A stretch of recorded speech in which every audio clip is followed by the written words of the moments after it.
Oh, hey, you're back. You know, if we keep getting together like this, I'm gonna have to tell my mom about you.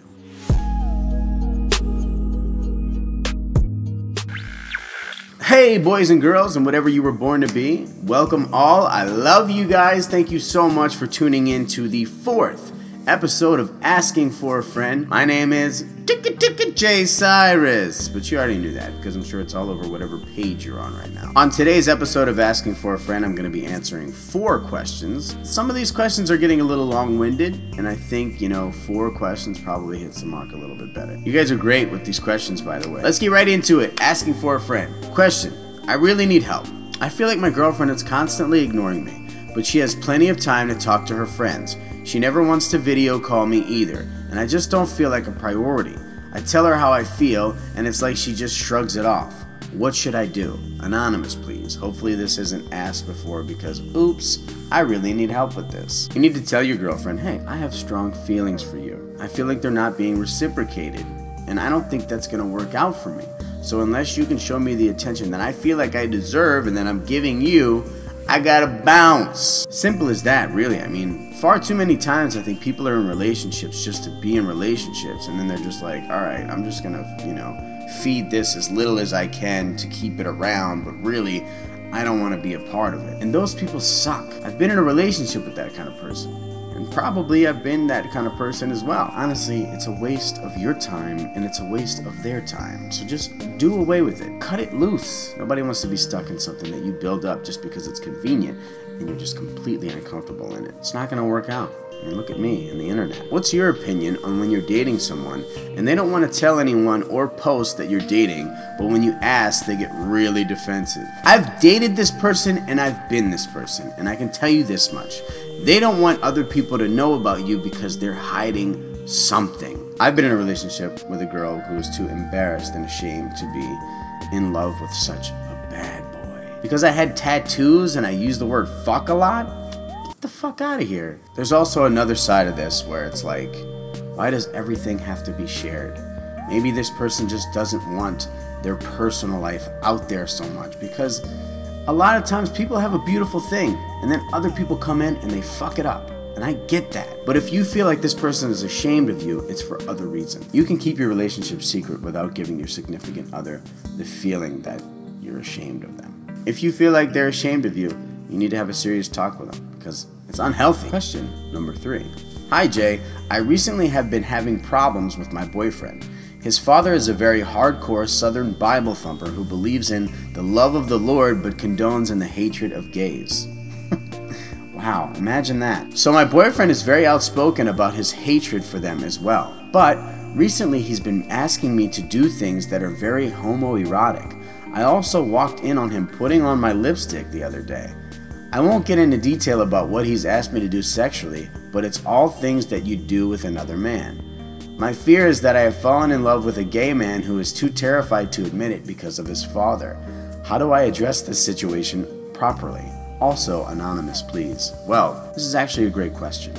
I lived in this kind of climate that you're talking about for a long time.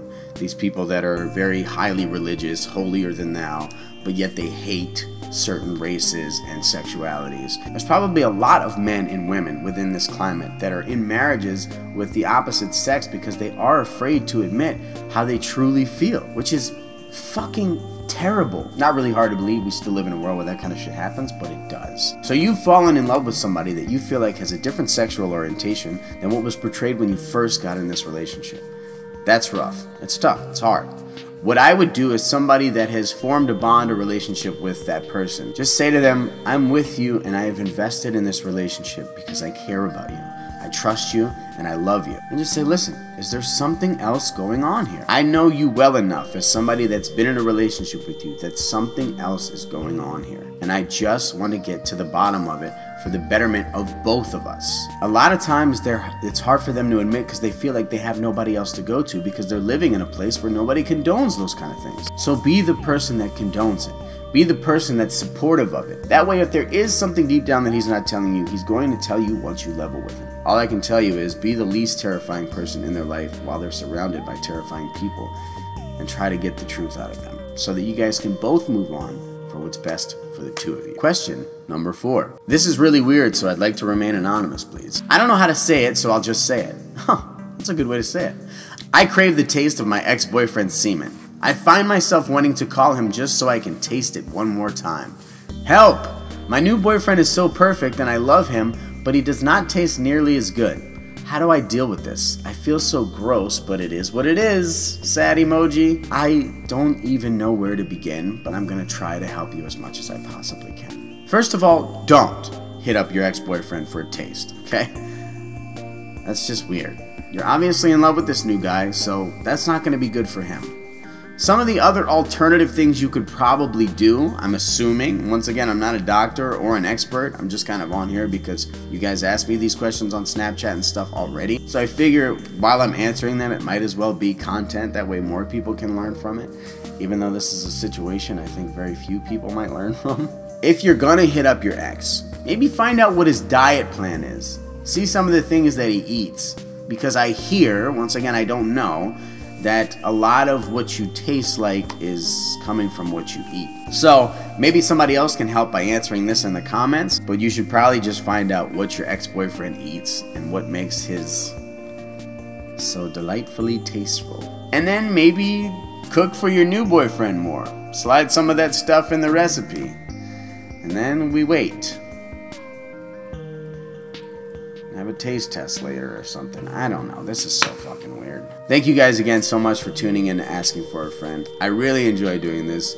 Please don't forget to submit your questions, whether they be in the comments, on my Twitter at J.Cyrus, on my Snapchat at jcyrusvine, or wherever. I want to give a special shout out to Hannah Wright, as I said I would in my last video, for turning on my notifications.